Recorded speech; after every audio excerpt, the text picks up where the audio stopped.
नमस्ते, थर्ड आई में आपका स्वागत है। सबसे पहले तो क्रिसमस की बहुत-बहुत बधाई। आने वाला वर्ष और ये दिन आप सबके लिए मंगलमय हो और उन्नति करिए और आराम से रहिए, स्वस्थ रहिए।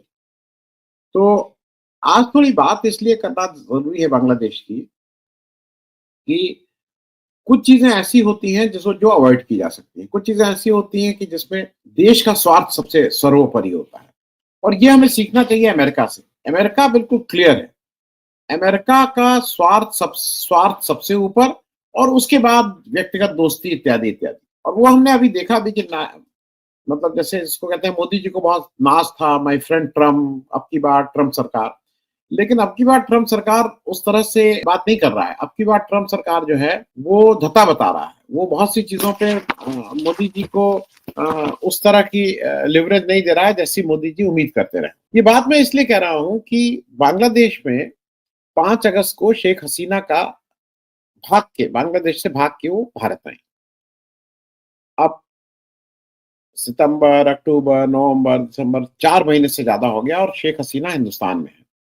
आप लोगों को अगर याद हो तो शेख हसीना जब आई थी हिंदुस्तान तो ये था कि 2-3-4 दिन के अंदर ये भारत से चली जाएँगी और उस समय अटकल ये लगाई जा रही थी क्योंकि इनकी सगी बहन उम, यूनाइटेड किंगडम मतलब इंग्लैंड में संसद सदस्य हैं और ये वहाँ पे ही जाके पनाह लेंगे। फिर आया कि नहीं, नहीं भई यूके में इस तरह के लोगों के लिए वो पनाह नहीं देते हैं, वो अपने रिलेशनशिप किसी देश से इसलिए नहीं खराब करते हैं क्योंकि ये वहाँ से जो अब नई रिजीम आई है उसके हिसाब से इन्होंने वहाँ बहुत हेरा-फेरी गलत किया है। फिर ये आया कि नहीं, नहीं ये यूके जाएँगी और कुछ दिन या कुछ घंटे रुक के इनको कहीं पनाह मिल रही है मतलब किसी इस्लामिक देश में पनाह मिल रही है नहीं और ये वहाँ चली जाएँगी।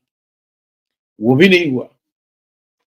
फिर ये हुआ कि नहीं, नहीं ये तो हिंदुस्तान में ही रुक गई और शेख हसीना हिंदुस्तान में रुक ही गई। उसके बाद उधर बांग्लादेश में घटनाक्रम तेजी से चल रहा था, वहाँ नई सरकार आई, नई सरकार के सीईओ बने मोहम्मद यूनुस साहब, एक नई कुछ लोग आ गए और वो सरकार एक नई सरकार का गठन हो गया। इलेक्शन तो फॉर्मल नहीं हुआ है लेकिन एक नई सरकार ने पदभार ग्रहण वहाँ पे 2-3 चीज़ें हुई। शेख हसीना ने जो पिछले 16 साल से उनका शासनकाल था और शेख हसीना के ऊपर भी एक तानाशाही सरकार चलाने का आरोप है। ये भी फैक्ट है कि जो बांग्लादेश की मुख्य विपक्षी पार्टी थी, उसने उसने कई इलेक्शंस में पार्टिसिपेट नहीं किया। उसका आरोप ये था कि वहाँ का इलेक्शन कमीशन पूरी तरह से कॉम्प्रोमाइज़ है, शेख हसीना की सरकार के नियंत्रण में है और वो कोई इस तरह के इलेक्शन में पार्टिसिपेट नहीं कर रहा है जहाँ पे इलेक्शन का कोई माने ही नहीं रह गया है क्योंकि पहले से ही पता है कि इसका रिजल्ट क्या हो। वहाँ भ्रष्टाचार चरम सीमा पे था और उसका एक उदाहरण हमारे अडानी जी का पावर प्लांट। ये बात मैं आप लोगों से इसलिए इसको साझा कर रहा हूँ क्योंकि ये जरा आप भी समझ लीजिए कि कहाँ-कहाँ दिक्कतें शुरू हुई। अब जो मुख्य मुख्य जहाँ से दिक्कत शुरू हुई, नॉर्मल कोर्स में शेख हसीना को हिंदुस्तान से चले जाना चाहिए था। हिंदुस्तान को इस तरह का पॉलिटिकल असाइलम नहीं देना चाहिए। लेकिन हिंदुस्तान ने ना उनसे ये कहा गया कि हम पॉलिटिकल असाइलम दे रहे हैं, ना उनको मतलब कोई कमिटमेंट नहीं हुआ लेकिन वो हिंदुस्तान में रहने लगे।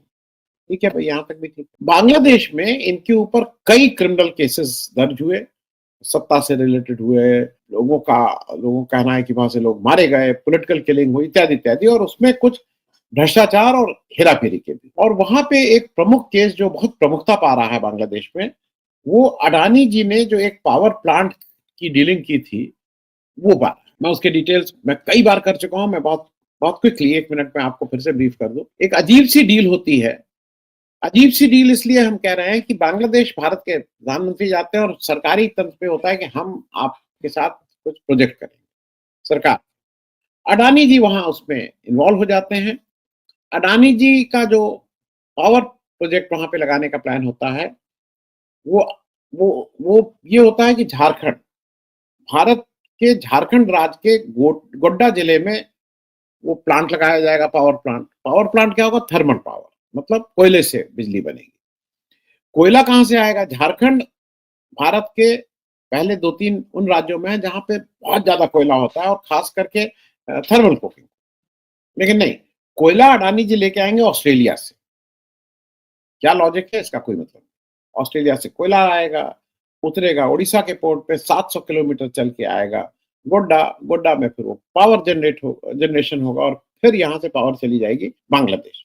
100% एक्सपोर्ट ओरिएंटेड यूनिट। अब इसका खूब फायदा भी लिया अडानी जी ने। अडानी जी ने सारे नियमों की धज्जियां उड़ा के उन्होंने सबसे पहला फायदा ये लिया कि उन्होंने कहा कि ये तो हमारा 100% एक्सपोर्ट ओरिएंटेड यूनिट है, तो एसईजेड बनाया गया। पहली बार पावर का एसईजेड बना, स्पेशल एक्सपोर्ट जोन। सारे कंसेशंस, कोई टैक्स नहीं, कोई ड्यूटी नहीं और सारे कंसेशंस। ठीक है भाई। फिर इन्होंने यहां यहीं तक नहीं किया, इन्होंने कहा पहले ये हुआ था कि पानी तो यहीं का यूज करेंगे, फिर हुआ कि नहीं, पानी गंगा से खींच के लाने लगे पानी, और जिसकी वजह से गंगा की जो कैचमेंट एरिया था, जो उनके मतलब वहां की मछलियां थी, वहां के जो इस तरह के, उस पर असर पड़ा, वहां के लोगों की नौकरियां गई। और जो अडानी जी ने वहां पे कई गांव का में की जमीन का अधिग्रहण किया, तो वो झारखंड सरकार, उस समय बीजेपी की डबल इंजन सरकार थी, झारखंड सरकार ने वहां ये जमीन अधिग्रहित करके इनको दी, और उसमें कारण दिया गया कि फॉर पब्लिक गुड। हिंदुस्तान में कोई एक बिजली का एक यूनिट भी नहीं दिया जा रहा है, लेकिन पब्लिक गुड में वो इन्होंने जमीन अधिग्रहित कर दी। उसमें से 3 पूरी संथालों की का गांव था, जिनको भारत का लॉ प्रोटेक्ट करता है कि इनको नहीं, ये जो आदिवासी इनको नहीं, लेकिन जो अडानी जी हैं तो क्या लॉ और क्या कानून और क्या संविधान, सबको वहां से डिस्प्लेस किया गया, वो पूरे गांव खाली कराएगा और सारी जमीन ले ली गई।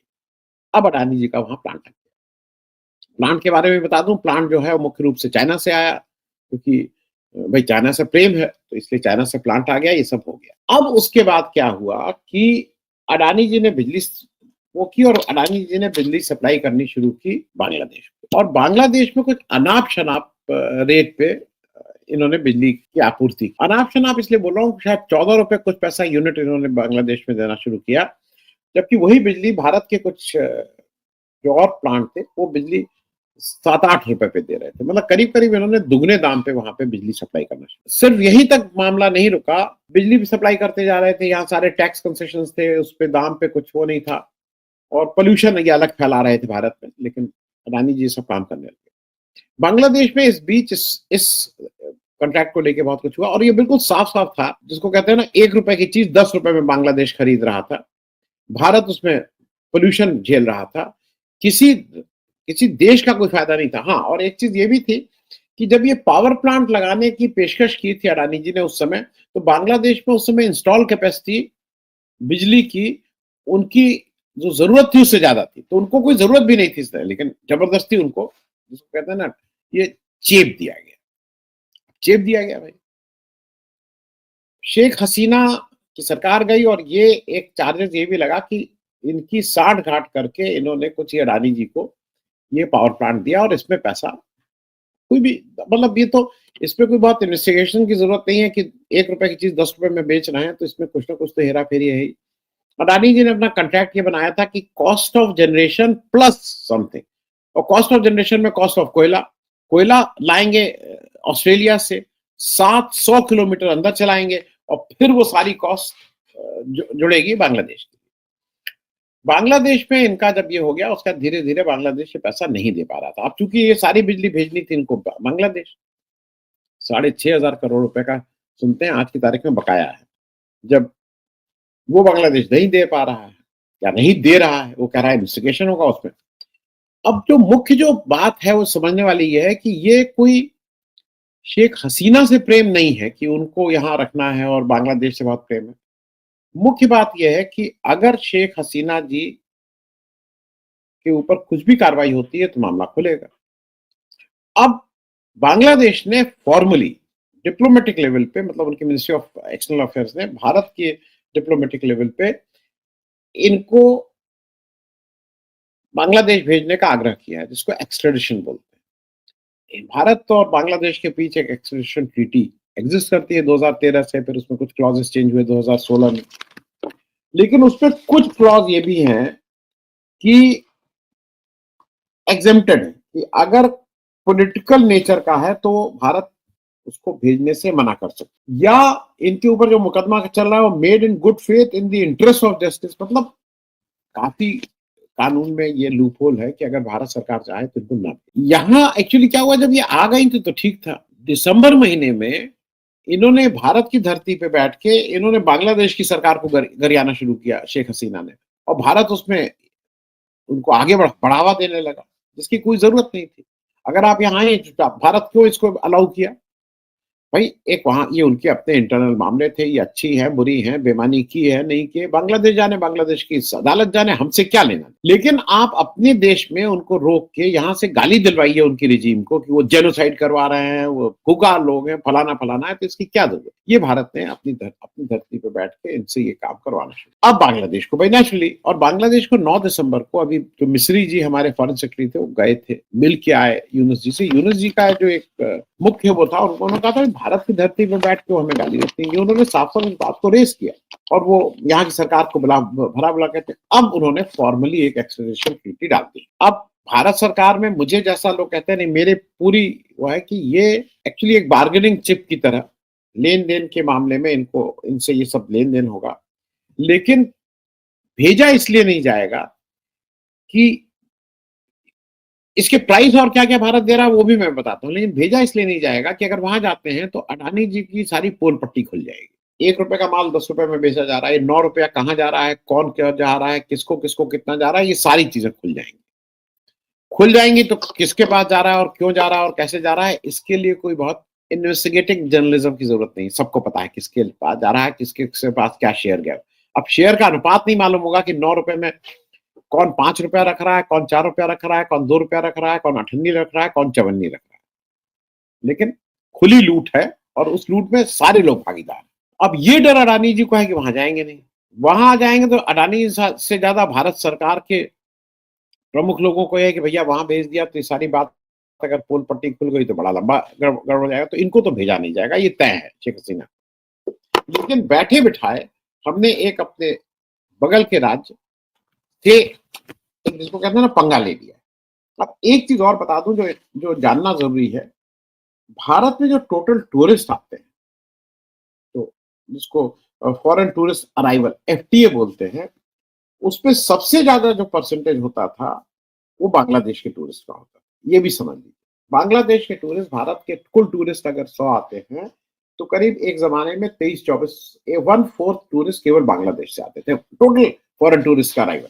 जब से एक साल पहले 2023 के पूरे साल में जो हमारा टोटल टूरिस्ट थे उसका 22.3% रह गए। जनवरी से अगस्त महीने में जो टोटल टूरिस्ट भारत में आए वो 22.3 से गिर के 20.8 हो गए, और अगस्त 2024 में जो लास्ट डेटा अवेलेबल है, टोटल टूरिस्ट का केवल 15.6% ही तो बांग्लादेश से टूरिस्ट अराइवल कम होता जा रहा है। और उसकी वजह से एक बड़ा फर्क ये पड़ा है कि भारत में अभी भी जो टोटल टूरिस्ट भारत में आ रहे हैं वो अभी भी प्री कोविड डेज 2019 के लेवल पे नहीं पहुंचे हैं। भारत के टूरिस्ट बाहर बहुत जा रहे हैं, लेकिन भारत में आने वाले टूरिस्ट जो विदेशों से भारत में आते हैं, यहाँ खर्च करते हैं, उनका नंबर श्रिंक हो रहा है, और उसका एक सबसे बड़ा कारण बांग्लादेश से टूरिस्टों का घटना है। जहां से 23-24% टूरिस्ट आते थे वहां 15% टूरिस्ट हो गए अगस्त महीने, वो और गिर रहे हैं। अब चक्कर क्या है कि एक अडानी जी की इस हरकत की वजह से, जहां पे उन्होंने सारे नियमों को ताक पे रख के जिस ऐसा एक प्रोजेक्ट पास हुआ जिसपे ना भारत का फायदा है, ना बांग्लादेश का फायदा है, ना किसी सरकार का फायदा नहीं है, फायदा केवल और केवल अडानी जी का है, लोकल कोई फायदा नहीं है, कहीं कहीं कुछ नहीं, लेकिन अडानी जी का फायदा। अब उसमें उसमें पोल न खुल जाए, इसको महफूज रखने के लिए कि राज ही रहे, ये जरूरी है कि शेख हसीना यहाँ से न जाए। लेकिन अगर आपको ये रखना है तो शेख हसीना को कम से कम चुप कराइए, अपने यहाँ से बैठ के उनको गाली मत दिलवाइए। वो हिंदू वाले और उस पर हिंदुस्तान गाली दिलवा रहा है हमसे। तो मेरे हिसाब से एक डिप्लोमेटिकली हम लोगों को, क्योंकि हमारा नेबर तो बांग्लादेश है, बांग्लादेश का रूलर कोई हो, नेबर बांग्लादेश है। आज यूनुस हैं, कल शेख हसीना होंगी, परसों इनके कोई लड़के होंगे। और शेख हसीना जी की एक बहन जो यूनाइटेड किंगडम में है, एमपी है, लड़का यूएसए में है, खुद हिंदुस्तान में बैठ गई और हमारा बांग्लादेश का से रिलेशनशिप खूब टेंस हो गए। तो ऐसे में अभी देखने आने वाले समय में देखिए क्या क्या होता है, क्योंकि एक अडानी जी को बचाने के चक्कर में तो कभी बांग्लादेश, तो कभी श्रीलंका, तो कभी कीनिया, तो कभी यूएस, अब तो यूएस में भी हो गया, वहां से भी सम्मन जारी हो गया है। तो कहाँ-कहाँ, क्या-क्या मतलब कारनामे निकल के आएँगे वो देखने वाली बात होगी। लेकिन बांग्लादेश को जिस तरह से हमने हैंडल किया है, जिसकी कोई ज़रूरत नहीं थी, it was a avoidable thing to do. मेरे हिसाब से हमें इसको बेटर ढंग से करना चाहिए था, इनको कहीं पहले ही भेज देना चाहिए था और कम से कम जब तक भारत में थे, तब तक भारत की धरती से बांग्लादेश के लिए कोई जो भी इस समय प्रेज़ेंट गवर्नमेंट है, उसके लिए खराब बात कहने का इनको अधिकार नहीं देना चाहिए था। थैंक यू सो मच, बहुत-बहुत धन्यवाद।